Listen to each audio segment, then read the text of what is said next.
Hello বন্ধুরা, good morning. চলে এসেছি কিন্তু আজকে আর একটা নতুন ভিডিও নিয়ে। আজকে কোনো ভ্লগ বা কোনো রান্নার রেসিপি তোমাদের সঙ্গে শেয়ার করব না। আজকে আমার একটু প্রবলেম হচ্ছিল, মানে কটা দিন ধরেই প্রবলেম হচ্ছিল।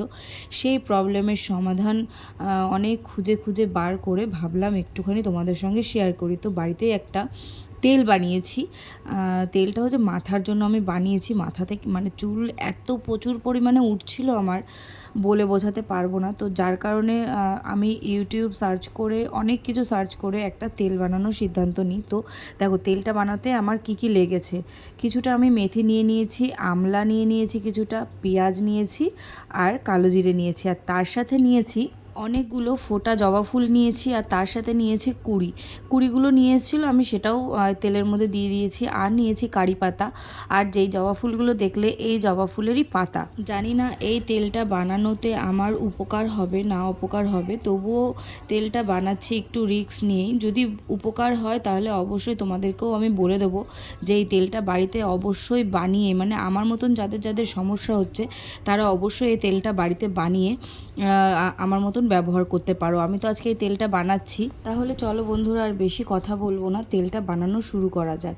তো আমি কড়াই নিয়ে নিয়েছি। এটা লোহার কড়াই হলে ভালো হতো, তো আমার কাছে এত বড় লোহার কড়াই নেই। লোহার কড়াই রয়েছে তবে ছোট, তো এত বড় কড়াই নেই, যার কারণে আমি এই সিলভারের কড়াইয়ের মধ্যেই করে নিয়েছি তেলটা।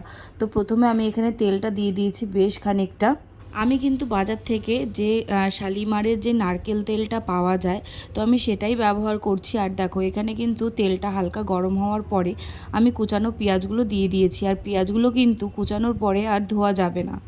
পেঁয়াজগুলো যখন একটু হালকা হালকা নরম নরম হয়ে যাবে তখন কিন্তু আমি কুচিয়ে রাখা আমলকিগুলো দিয়ে দেবো। আমলকিগুলোও কিন্তু আমি কুচানোর পরে আর ধুইনি।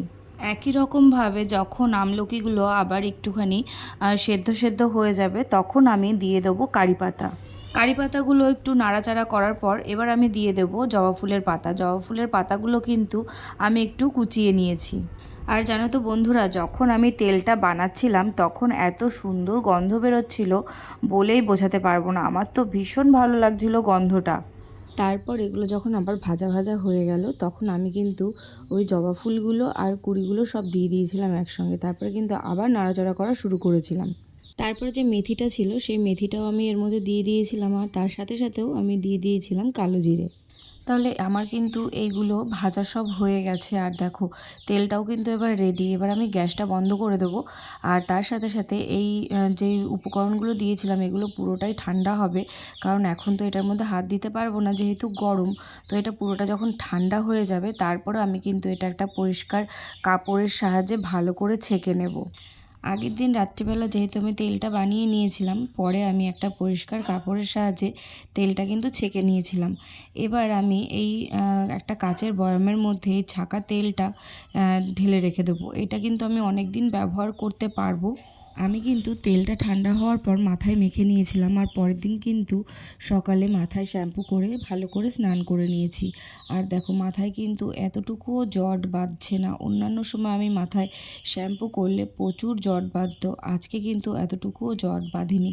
তো আমার তেলটা কিন্তু ভালোভাবেই কাজ করেছে। তোমরাও চাইলে এইভাবে তেলটা ব্যবহার করতে পারো। আর হ্যাঁ, সপ্তাহে এই তেলটা তোমরা 2 দিন কিংবা 3 দিন ব্যবহার করতে পারো।